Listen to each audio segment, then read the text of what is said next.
Prodi Pendidikan Matematika kelas A sore semester 5. Baiklah, di sini saya akan mempresentasikan hasil observasi saya, yaitu pengenalan lapangan tahap 1, yaitu PLP 1. Sebelumnya saya berterima kasih kepada pihak-pihak yang menyelenggarakan PLP 1. Yang terhormat Bapak Muhammad Firdaus MPD selaku Rektorat IKIP PGRI Pontianak, yang terhormat Bapak Herman AMD selaku Kepala Sekolah SMP Nurul Islam, yang terhormat Bu Dewi Oktaviana MD selaku dosen pembimbing PLP saya, yang terhormat guru pamong saya yaitu Cici Saparida. Baiklah, di sini saya akan mempresentasikan hasil observasi saya di PLP di SMP Nurul Islam. Nah, banyak sekali manfaat dan tujuan dari PLP tahap 1 ini.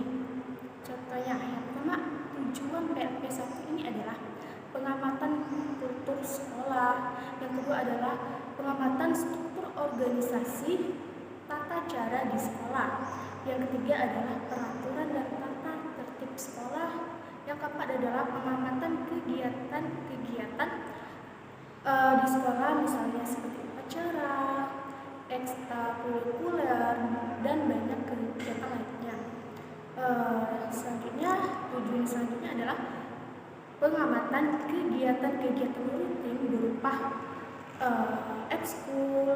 Selanjutnya pengamatan praktek-praktek kebiasaan positif di sekolah. Yang terakhir adalah observasi kurikulum, perangkat pembelajaran yang digunakan oleh guru di sana, yaitu di SMP Nurul Islam. Selanjutnya adalah manfaat dari PLP ini. Yang pertama adalah bagi kami, yaitu bagi mahasiswa. Yang pertama adalah mendapatkan pengalaman nyata, mampu melaksanakan kegiatan pelajaran di sekolah. Yang kedua adalah mendapatkan ilmu pengetahuan tentang bagaimana proses penyelenggaraan kita sebagai calon guru. Selanjutnya, manfaat selanjutnya adalah mengetahui secara langsung tugas dan profesi sebagai guru. Dan yang selanjutnya adalah manfaat selanjutnya adalah menambah ilmu pengetahuan sebagai modal awal calon guru seperti kami untuk memperoleh pada bangku perkuliahan tentang cara berpikir dan bekerja secara interdisipliner di sekolah. Baiklah, manfaat bagi sekolah itu memberikan kesempatan kepada pihak sekolah untuk ikut serta menyiapkan calon tenaga pendidik yang profesional. Selanjutnya yaitu manfaat PLP bagi kampus atau IKIP PGRI, yaitu memperoleh berbagai sumber belajar dan menemukan berbagai permasalahan untuk mengembangkan inovasi dan kualitas pendidikan. Manfaat lainnya yaitu terbina hubungan kerjasama yang baik antara pihak sekolah, pemerintah daerah, instansi terkait pengembangan pelaksanaan Tridharma perguruan tinggi. Selanjutnya adalah hasil kegiatan atau hasil observasi saya di sekolah, yaitu di SMP Nurul Islam di Sungai Kekap. Melalui observasi yang saya lakukan di SMP Nurul Islam di Sungai Kekap sudah menggunakan kurikulum 2013 dan juga sudah diterapkan di kelas 7, kelas 8, kelas 9. Dalam artian SMP Nurul Islam ini belum beralih ke kurikulum merdeka. Mengapa tidak semua sekolah menerapkan kurikulum merdeka? Alasan yang pertama adalah Kemdikbud menegaskan bahwa sekolah berhak bertanggung jawab untuk mengembangkan kurikulum yang sesuai dibutuhkan masing-masing sekolah. Yang kedua, berharap dengan adanya pemberian opsi kurikulum pada pihak sekolah dapat menjadikan proses perubahan kurikulum nasional menjadi lancar dan bertahap. Itu sebabnya mengapa SMP Nurul Islam belum menerapkan kurikulum merdeka.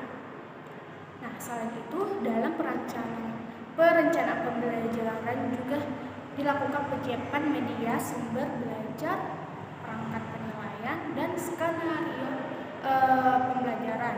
Nah, ada pun penyusun perangkat pelajaran yang digunakan oleh SMP Nurul Islam, yaitu adalah silabus RPP. Silabusnya itu masih silabus K13, di mana perencanaan pembelajaran pada kelompok mata pelajaran atau tema yang tertentu.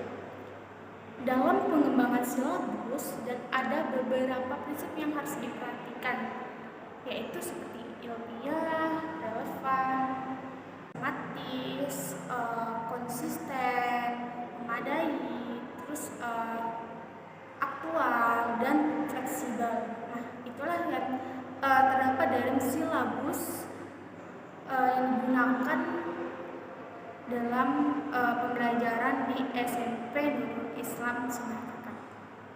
Selanjutnya ada RPP. Nah, di dalam proses pembelajaran di SMP Nurul Islam itu menggunakan RPP K13, di mana RPP merupakan rencana pembelajaran untuk setiap pertemuan. Nah, dia biasanya menggunakan pertemuan 1 kali pertemuan, 2 kali pertemuan, dan saya di sana menggunakan RPP yang sekali pertemuan.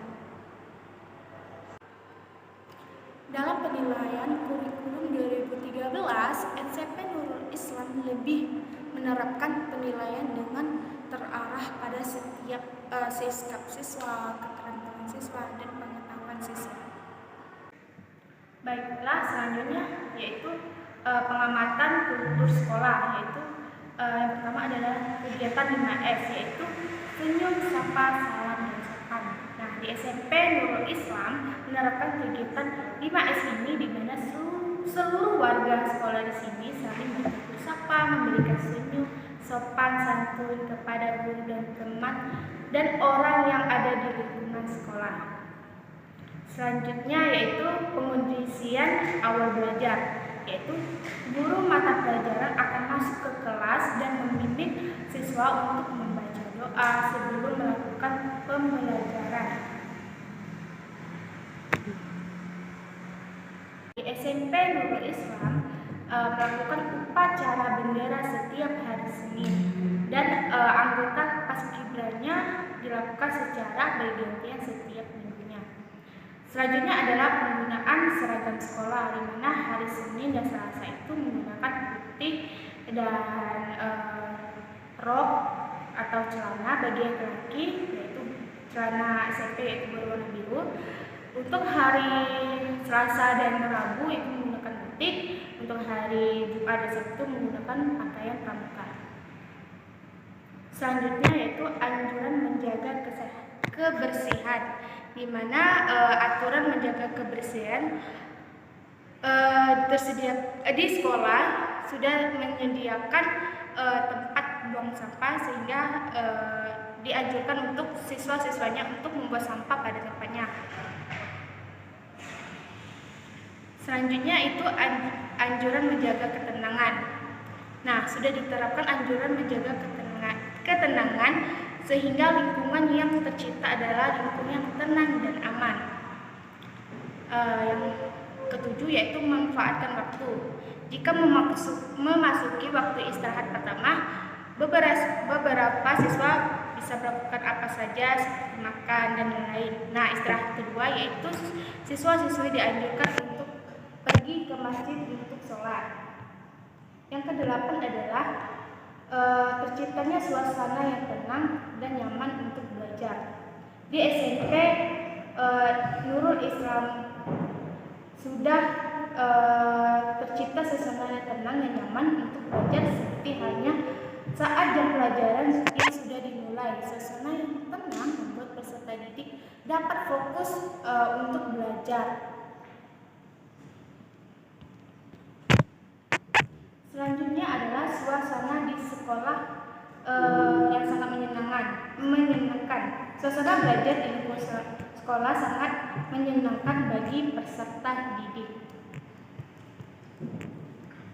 Selanjutnya adalah pengamatan struktur organisasi atau tata kerja atau disingkat dengan STOK. Ada bagan struktur organisasi.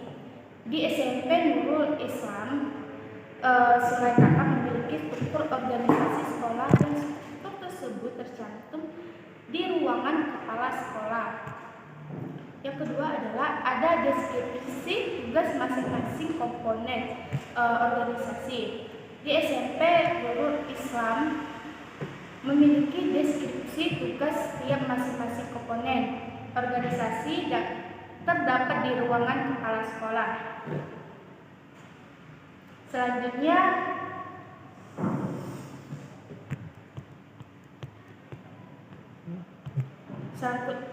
adalah pengamatan tentang kurikulum dan perangkat pembelajaran, di mana di perangkat pembelajarannya menggunakan kurikulum K13.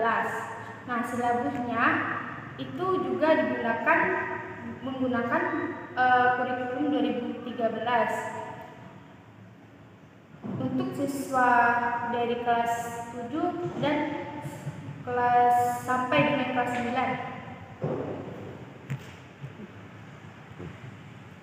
Selanjutnya adalah RPP.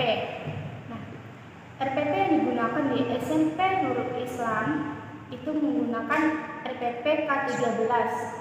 Setiap guru yang mengajar sudah membuat dan menggunakan rencana pelaksanaan RPP untuk mengajar dan menyesuaikan dengan silabus yang berlaku. Yang pertama adalah proses pembelajaran, yaitu pembukaan pelajaran di sana. Tata caranya itu sebelum melakukan pembelajaran, guru di sana meminta siswa untuk berdoa dan guru akan mengisi absen. Selanjutnya adalah penyajian materi. Penyajian materi yang disampaikan oleh guru sangat jelas, sistematis, tidak terpaku pada buku yang disampaikan oleh guru agar siswa-siswinya mudah memahami materi tersebut. Selanjutnya yaitu metode pembelajaran. Yang ketiga adalah metode pembelajaran. Nah, metode yang digunakan adalah metode ceramah, tanya jawab, dan demonstrasi. Selanjutnya adalah 4 adalah kebijakan bahasa. Nah, menggunakan bahasa yang digunakan dalam pembelajaran yaitu menggunakan bahasa yang baik dan sopan. Cara memotivasi siswa. Guru menyampaikan manfaat pembelajaran yang berkait tentang materi yang disampaikan kepada peserta didik. Teknik bertanya. Yang keenam adalah teknik bertanya. Guru menyampaikan materi terlebih dahulu, kemudian guru memberikan kesempatan untuk peserta didik bertanya jika ada yang belum dipahami, serta memberikan beberapa pertanyaan terkait materi yang telah disampaikan. Selanjutnya adalah teknik penguasaan kelas. Guru menguasai materi dengan baik, berbicara dengan nada dan inovasi bervariasi yang akan menarik perhatian peserta didik. Selain itu, tampilan ekspresi saat berbicara. Ekspresi itu terwujud dari gerak anggota tubuh dan mimik muka sewaktu mengajar dan menunjukkan perhatian menyeluruh dan tidak berfokus pada siswa dan kepada siswa. Selanjutnya adalah menggunakan media. Nah, media yang digunakan guru adalah buku, papan tulis, dan fasilitas yang lain yang terdapat di dalam kelas. Yang kesembilan adalah bentuk dan cara evaluasi. Memberikan tes dengan cara lisan dan tertulis. Nah, teknik tes yang digunakan yaitu berupa tes soal, esai yang dikerjakan secara masing-masing dari siswa tersebut. Selanjutnya yaitu menutup pelajaran. Nah, guru memberikan kesimpulan tentang materi yang telah dibahas dan mengingatkan kembali untuk mengerjakan tugas yang telah diberikan guru, dan guru pun memberikan salam. Selanjutnya adalah perilaku siswa di kelas maupun di luar kelas. Nah, perilaku siswa di kelas yaitu sangat tertib ketika jam pelajaran dimulai, sopan, aktif, dan belajar. Yang kedua, perilaku siswa di luar kelas. Siswa sopan, ramah, memberikan salam, dan bertutur sapa, memberi senyum kepada guru, teman-teman, maupun orang yang ditemui. Selanjutnya adalah pengamatan visi misi sekolah. Ada visi misi sekolah di SMP Nurul Islam di Sungai Kakap. Selanjutnya ada pemaparan visi di misi sekolah di beberapa tempat. Terdapat pemaparan visi misi di SMP Nurul Islam yang diletakkan pada dinding sebelum masuk pintu sekolah. Selanjutnya adalah lembar pengamatan kulikuler atau ekstrakurikuler. Nah, yaitu terdapat ada jadwal pelaksanaan ekstrakurikuler, yaitu dilaksanakan pada setiap hari Sabtu. Ada pembinaan. Nah, yang ketiga adalah ada pembinaan ekstrakurikuler. Pembinaan yang dilakukan setiap kegiatan ekstrakurikuler dilakukan. Keempat adalah setiap guru menjadi pembina ekstrakurikuler. Terdapat beberapa guru saja yang menjadi pembina kegiatan ini. Selanjutnya adalah setiap siswa wajib mengikuti kurikuler atau ekstrakurikuler.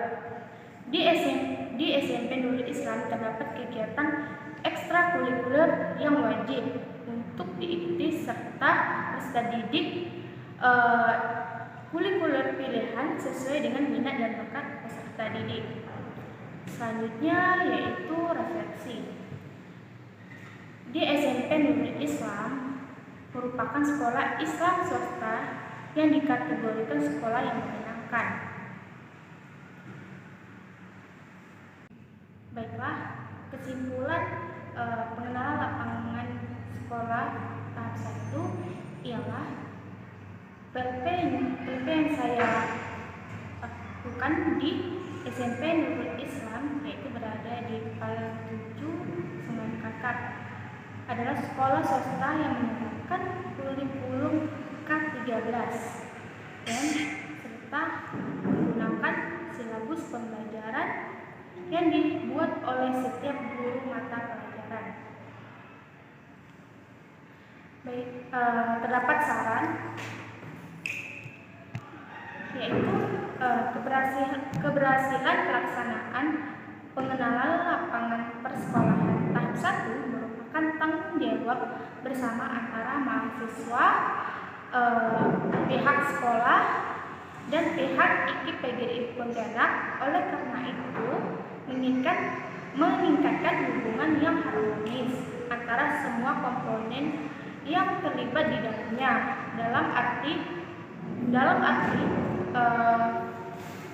perlu adanya meningkatkan peran dan fungsinya masing-masing.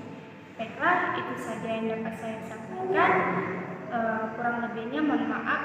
Wabillahi wa taufiq hidayah. Wassalamualaikum warahmatullahi wabarakatuh.